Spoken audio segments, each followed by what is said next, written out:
Hey guys, welcome to topic 3 in chapter 8. This topic is going to contain a lot of new information just like topic 2 did, and so it's really important that you understand how these post-transcriptional controls we're going to talk about in topic 3 work. This is going to be a shorter lecture, so if you feel like we went through things too quickly or if something's still fuzzy as I fully expect it to be, please let me know. We only have one objective for this topic, and it's just to explain how post-transcriptional controls work and what they are. And so make sure you understand what those are, and as I said, if you're not sure, make sure that you bring it up in class so that we can talk about it. All right, so let's start here. Remember this picture from the last topic? Last topic we talked a lot about number 1.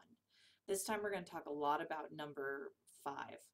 So it's important that you see how that works, and number 4 to an extent as well. There are number 2 and number 3 aspects of it, so don't blow those off. And as I said, this image is the hallmark of chapter 8. If you can understand and discuss this image and examples, you're going to be golden for the chapter 8 section of the exam. So there's a couple controls we're going to talk about within here. We're going to talk about riboswitches, MRNAs, and RNAi within this whole process of post-transcriptional controls. And most of my examples are going to be prokaryotic, and that's just simply because we've worked them out in prokaryotes. We understand how they work because they're just simpler organisms. That doesn't mean that there aren't some of these in eukaryotes. It just means that either we haven't found them or we do know about some of them, and some of them we've mentioned, or I will mention rather.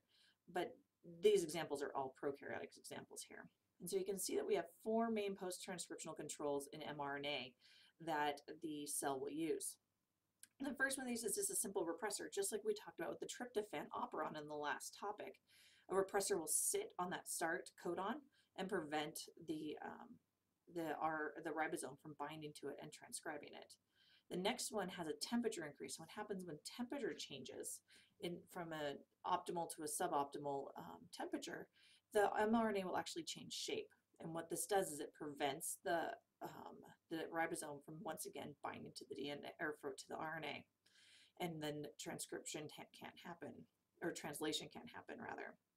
Another example is a riboswitch, and that's what you see here on the bottom left, and we're going to talk about this in more detail in the next one. But basically what this is there's a conformational change within the mRNA that allows for the ribosome to bind if the repressor molecule or whatever it is not there, and I'll show you that in the next one.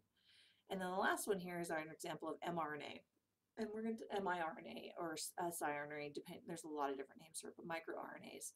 And what it does is it binds directly to that start codon. Once again, prevents the ribosome from binding. And we're going to talk about each of these, or these last 2 here, for a little bit more time.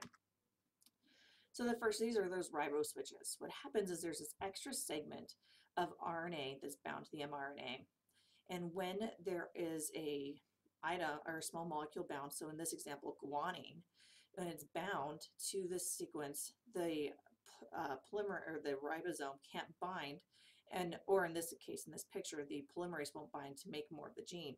And what this does is it inhibits the translation of the mRNA into protein, because we don't need any more guanine. We have plenty of guanine here. When that guanine that's attached, you can see on this image, is used up and removed from the situation, the conformation will change, and we'll go ahead and make some more mRNA and then more guanine out of it. So make sure you understand how that riboswitch works. miRNAs are microRNAs. Sometimes you'll hear them called siRNAs for silencing RNAs, and that's more of a lab technique tool that we've used. What it is it's this matching complementary sequence of RNA that will bind directly to the mRNA. And this will make it so that the mRNA is degraded. So it's either reduced or completely degraded. So it's just a similar complex that'll do that. And there's this whole complex that works with it known as the RISC protein. You can see that here in this image. It stands for RNA-induced silencing complex.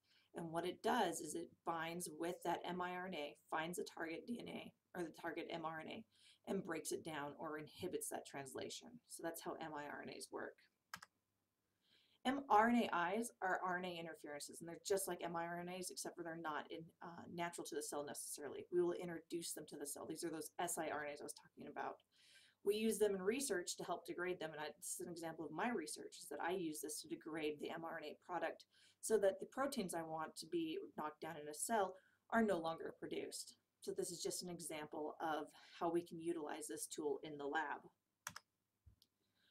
So as we wrap this up, this is our last slide. I told you this one was a quick topic, and as I said, if any of these are too muddy for you still, please let me know so we can work on them. But I want you to understand that one more eukaryotic post-transcriptional control, and this is the ribosome binding complex, where the mRNA is seated in a small subunit. And the repressor can bind to this untranslated region at the head of the sequence, and it prevents the ribosome from binding, and it can't find that AUG sequence. And so this is just another way that eukaryotes can prevent this. So make sure you review these items and let me know if you have any questions, and we'll talk about it in class. Thanks. Bye.